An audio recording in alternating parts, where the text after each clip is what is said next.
தூத்துக்குடியில் நடைபெற்ற அதிமுக கூட்டத்தில் முதலமைச்சர் விஜய் குறித்து அவதூறாக பேசியதாக முன்னாள் அமைச்சர் ஆர்.பி. உதயகுமார் மீது நடவடிக்கை எடுக்க வலியுறுத்தி காவல் கண்காணிப்பாளர் அலுவலகத்தில் மனு அளிக்கப்பட்டுள்ளது. இதுகுறித்த கூடுதல் விவரங்களோடு செய்தியாளர் ஷேக் மதார் இணைப்பில் உள்ளார். வணக்கம் ஷேக் மதார், முழுமையான விவரங்கள் என பதிவு பண்ணலாம். வணக்கம்.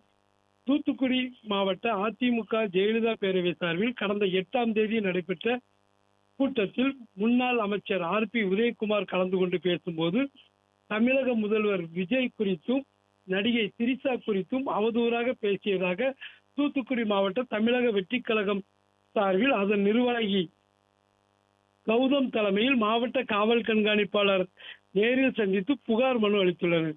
அதில் கடந்த 8ஆம் தேதி பேசிய முன்னாள் அமைச்சர் ஆர்.பி. உதயகுமார் தமிழக முதல்வர் குறித்தும் நடிகை திரிஷா குறித்தும் பெண்களை அவதூறாக சித்தரிக்கும் வகையில் பேசியதாக புகார் மனு அளித்துள்ளனர். அவர் மீது உரிய நடவடிக்கை எடுக்க வேண்டும் என அவர்கள் புகார் அளித்துள்ளனர். இந்த புகாரை தொடர்ந்து மாவட்ட காவல் கண்காணிப்பாளர் இந்த மனுவை பரிசீலனை செய்து வழக்கு பதிவு செய்ததாக அவர்களிடம் வாக்குறுதி அளித்துள்ளதாக அவர்கள் நம்மிடம் தெரிவித்துள்ளனர்.